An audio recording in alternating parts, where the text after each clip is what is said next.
नमस्कार दोस्तों, मैं बात करता हूं सुशांत सिंह राजपूत मामले में।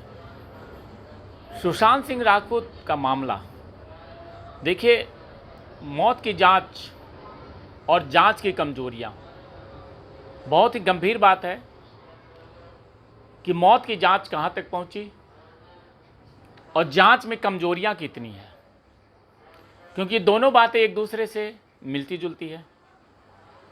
सबसे पहले सुशांत सिंह राजपूत की मौत की जांच मुंबई पुलिस कर रही थी और मुंबई पुलिस जांच को कमज़ोर कर दिया। मुंबई पुलिस ने इस मामले में कुछ नहीं किया था, ये सबको पता है। जबकि अब जब से सीबीआई इस मामले में आई है, शुरुआत में तो काफ़ी ज़्यादा इसमें हंगामे होते रहे, क्योंकि इसमें जैसे ही एनसीबी की जांच स्टार्ट हुई, सीबीआई के आने के बाद एनसीबी और ईडी दोनों ने जांच स्टार्ट कर दिया और एनसीबी ने तो इतना तहलका मचा दिया कि पूरे देश में ये लगा कि पूरा बॉलीवुड ही अंदर चला जाएगा। लेकिन एनसीबी के अच्छे कार्यों के बाद सीबीआई के तरफ से कुछ भी नहीं आया, तो क्या हम इसे जांच की कमजोरियां मान लें? सीबीआई जांच जैसे जैसे आगे बढ़ रही है, वैसे वैसे इस मामले में और ही सन्नाटा छाते जा रहा है। और एक नया जो मामला इसमें बन गया, ड्रग्स का एंगल, ड्रग्स एंगल की तरफ ऐसा मामला ये घूमा कि ऐसा फील हुआ कि पूरा बॉलीवुड इंडस्ट्रीज ड्रग्स के मामले में लिप्त है।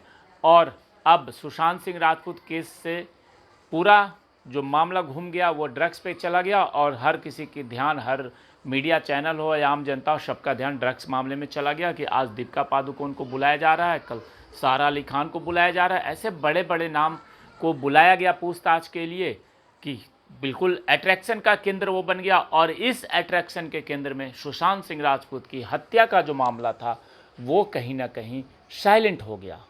और जांच को लेकर के जिस प्रकार से एक होनी चाहिए थी बहुत बड़ा एक आंदोलन, वो तो लगातार चलता रहा, परंतु जो रिपोर्ट्स आनी चाहिए थी वो बिल्कुल साइलेंट हो गया। अब आखिर सवाल ये उठता है कि सुशांत हो या सुशांत का जो फैंस हो, सुशांत के परिवार, नॉट सुशांत तो अब उस दुनिया में नहीं है, मतलब सुशांत के परिवार हो या सुशांत का फैंस हो, वो करे तो क्या करें?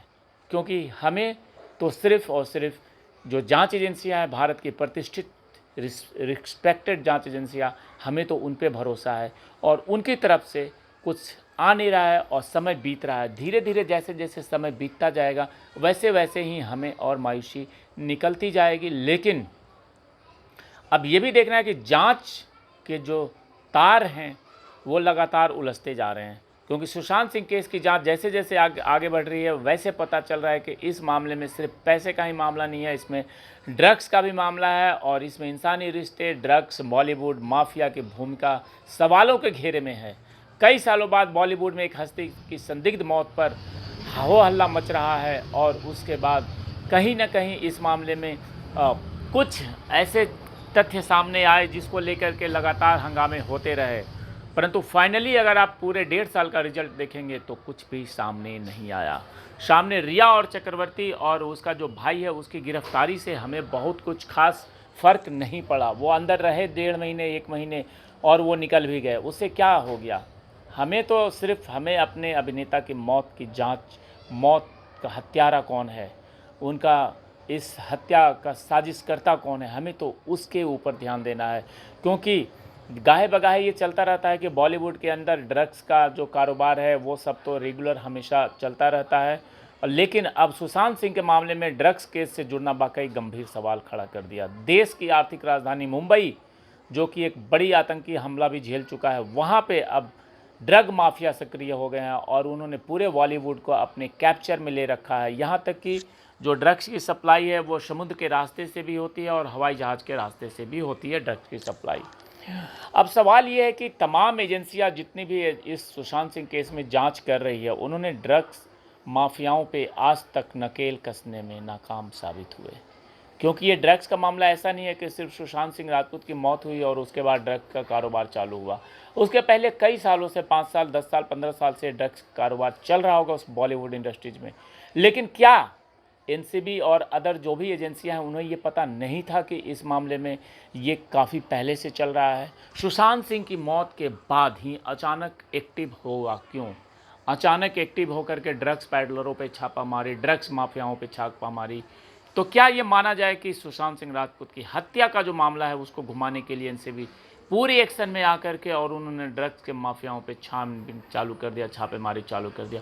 उसके पहले क्यों नहीं किया? उसके पहले 5 साल, 10 साल, 2 साल, 1 साल वहाँ पे क्या गिरफ्तारियाँ हुई? वहाँ पे इतने बड़े लोगों को क्यों नहीं बुलाया गया? इतने बड़े लोगों का नाम सामने क्यों नहीं आया? बहुत बड़ा सवाल है।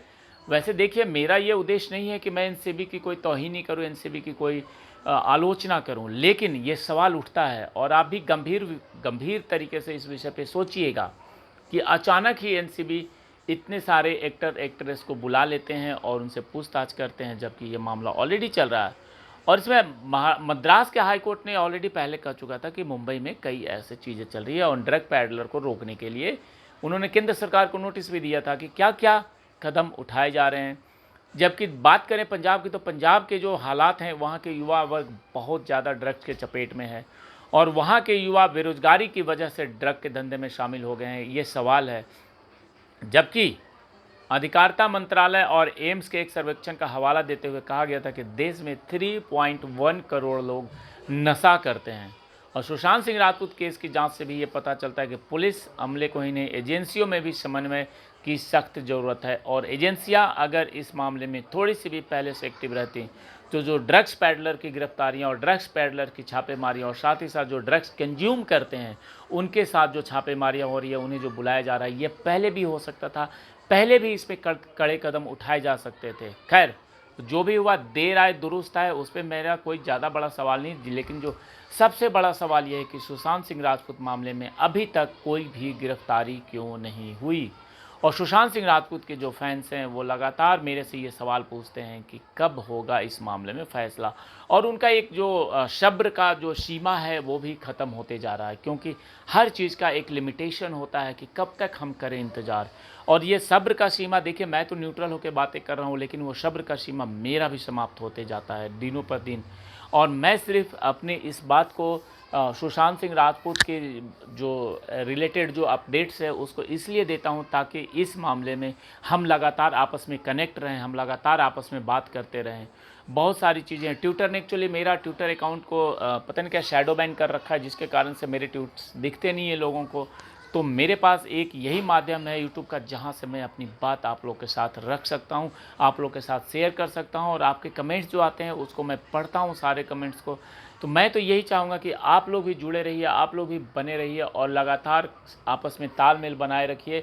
और सुशांत सिंह राजपूत का केस काफ़ी लंबा चलेगा, तो इस केस में पीछे नहीं हटना है, इस केस में लगातार आपको अपनी बातें करते रहनी है और आपस में कनेक्शन बनाए रखना है, क्योंकि हमें इंसाफ लेकर के ही रहना है।